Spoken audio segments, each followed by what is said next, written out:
Welcome back. So I've got this beautiful mess inside the van. I'm building some shelves, and I've got two vertical walls that will create two sections. And I got to move them away from the wall a little bit because they're a little too tight, and align them, and that's the plan. And then I can put the top on and my little extra special thing. So this is what I'm looking at right here. These two walls sit a little too snug in here. The reason I say snug is because what I've learned in living in the Pacific Northwest with a van is when you have really tight seals, you get less airflow. And with your heat moving around, it helps because that helps get rid of condensation, and it's an extra step against the prevention of mold or mildew starting. Because it's so humid in the winter and same in the summer, being able to have that airflow helps out. So my job today is to pull this wall out a little bit, and the same with the second wall. Then I can put the top on, work out the shelving situation. So now I've got the mattress off, and you can see where I did put the slider out to extend the bed out. I've got a couple of screws in the sides here to help control the wood when it slides. It's got a little play, that's not too bad, it's not a big deal. And underneath you can just see this wooden piece, it stands up on the front end and supports it. So this can go all the way out quite far, and then it comes right back. It's a little bit of a hiccup right here. That's the main one, I think, and then it just slides back. When pushed from the other end, it works totally fine. From this end, not so good.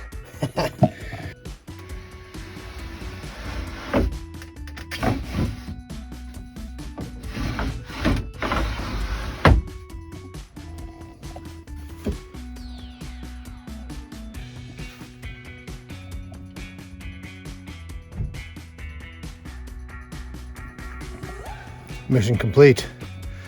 Now, the next phase. So here is the top of the shelf, and it's 6.5 inches too wide and 5 inches too long. So I'm going to cut this end off and that end off, and then it will slide up top of here with kicking out to match this length here. It'll come out as far as there, and with an overhang on that end. Now to cut, sand, install. All right, got the sanding done, cutting done. Got it here. I'm just gonna put it up top and let's see how she looks.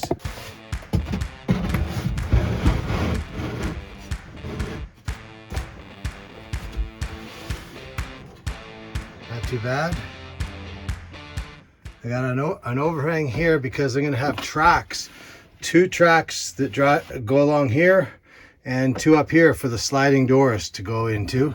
So I wanted to have this little overhang here, snug along there. Looks good. Let's take a look from the other side. That's good. I want to be able to have some kitchen stuff in this area, so the sliding door will be able to slide here, but I'll actually have open access from this end. Looks good. I like.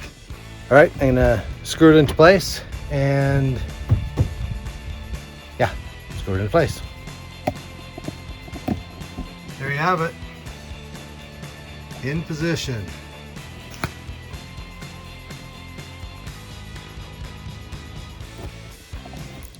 Exciting times. All right, so I still have to design a shelf to go up in here. So I want to be able to charge items in there, phone, whatever else. On the inside here, like I said, kitchen stuff, and here is still open.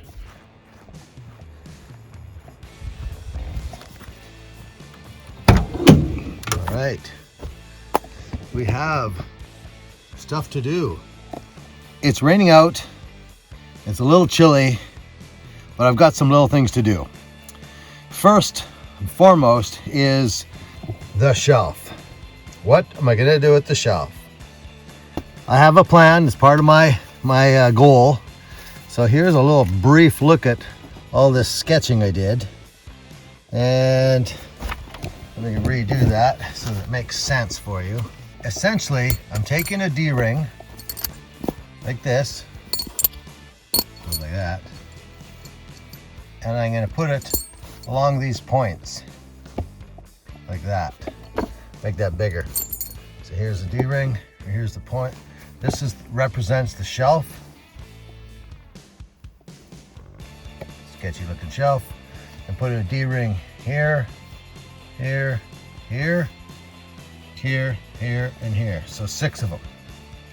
Then on the ceiling, I'm going to put one above it and another one above here. Okay, then I'm going to take a bungee cord. The bungee cord is going to go up, down, and across, and down. The other way is going to be another bungee cord. It's going to do the same thing. It's going to go up, down, across, and down. So then I'll be able to put storage up here and it won't fly off. It'll still keep a bit of an open concept. This way, the bungee cord will allow more light. It won't feel so boxed in.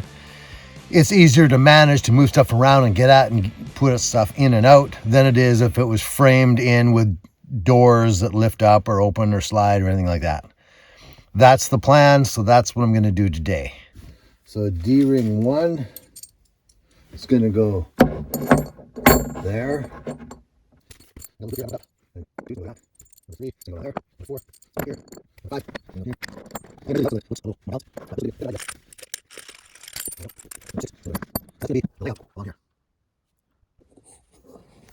So we've got those up there. Then the ceiling one is going to go just above up here.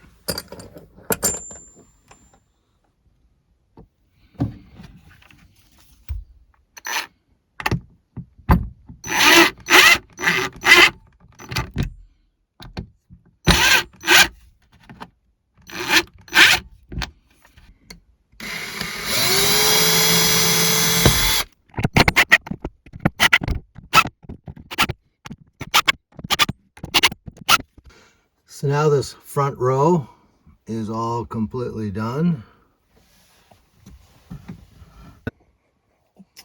Okay, so now we see the 2 hanging ones and the rest down.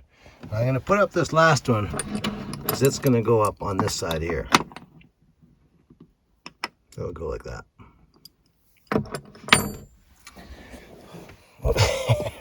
So I'm short one. I've got it. I lost where I put it. I'll find it later and I'll put it on the other one. This area here is going to be kind of kitchen oriented a little bit. So there'll be one bungee cord, a short cord from here going up to here, going up to the wall, similar to match this one here going up to here. So this will be all whatever I want to put up there. Now I left a big space, a bigger space between here and here than I did from here to here and here to here, and the same there. I'm assuming that I'll reach through to the middle for most stuff. So I'm giving a little bit more flexibility there to go over it and stretch the cords through the middle, some from the ends and some from the middle. So that kind of still keeps lots of support on the left and right, but makes the middle a little more flexible for pulling stuff in and out of, and both ends flexible for pulling stuff out of. That was just my reasoning when thinking about it. What would be my habit? What would I most likely reach and how would I reach? I thought I'll be standing outside reaching in from the end, most likely, or I'll be lying in bed and just reach up and grab through the middle. Or I'll be on the other end where the kitchen is and I'll reach in from that end. So that's how I came up with this configuration. Lots of pondering and taking my time, slowly thinking about it, and we'll see if that actually is the way it plays out. There's room for adjustment in the future, perhaps, if need be. Here we go, bungee cord time. All right, we finally have the final viewing.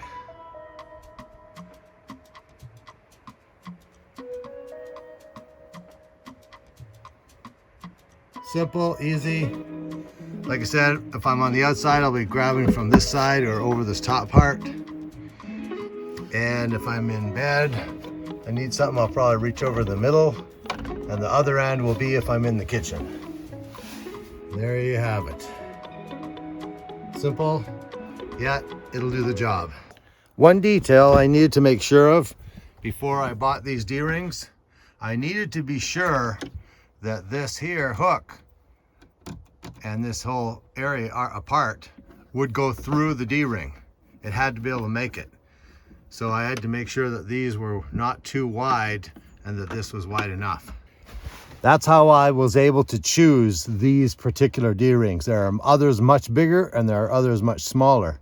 But unless you've got a way to take this off and redo the way they have the bungee cord folded inside here, if you've got a way to do that, you can definitely go to smaller D-rings and then not have to have that big circle. So that is still an option if anybody was interested in that angle, but that's a consideration you got to be aware of, is these here dictate the size of the D-rings opening. That's all I've got for today. Hope this makes a little sense. And yeah, doing things slowly really is a good idea from time to time. Break free of the crazy, calm the mind, find a more natural pace that's comfortable, get a rhythm, and enjoy what it is that you're doing. Thanks for watching, and we'll see you on the next video. Cheers.